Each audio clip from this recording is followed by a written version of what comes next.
Poytaxtimizda joylashgan muhtasham Humo Arenada stol tennisi bo'yicha ilk bor World Table Tennis Yacht Contender musobaqasi o'tkazilmoqda. 31-may sanasiga qadar davom etadigan musobaqada 16 ta mamlakatdan 300 nafarga yaqin sportchilar g'oliblik uchun kurash olib bormoqda. Turnir dasturiga ko'ra, birinchi kungi bahslarda 5 ta yosh toifasida U11, U13, U15, U17 va U19 yo'nalishlarida saralash bellashuvlariga start berildi.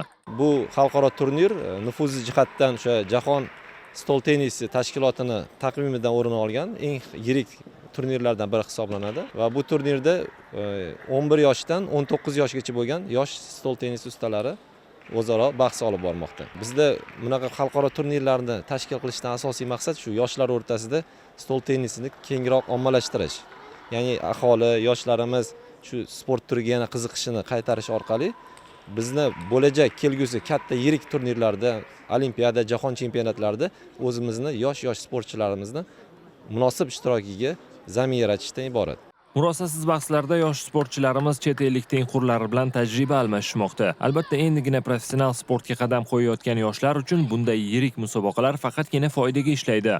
Bugun 17 yoshda tajribamni sinab ko'rdim, lekin kuchlilar ko'p ekan. Har xil davlatdan kelishdi, ulardan opitlarini, qanaqa to'p sotishlarini, o'ylarini o'rgandik. Bundan 4-5 kun oldin Qatarga zbornikka borib keldik. Bu bizga o'ta katta tajriba bo'lib, bugungi musobaqaga o'z sarmoyasini beryapti. Endi o'zim yosh toifamda 15 da o'zimni omadimni sinab ko'raman. Maqsadim birinchi o'rinni olish. Bunda qatnashayotgan maqsadim malaka oshirish va keyingi turlarga tayyorlanish va o'z malakamni oshirib, reytingimni bilib olish. Bu yil iyun oyida Osiyo chempionati bor, shunga xudo xolasa tayyorlanamiz. Keyin sentyabrda yana musobaqalarimiz bor, turlarimiz bor.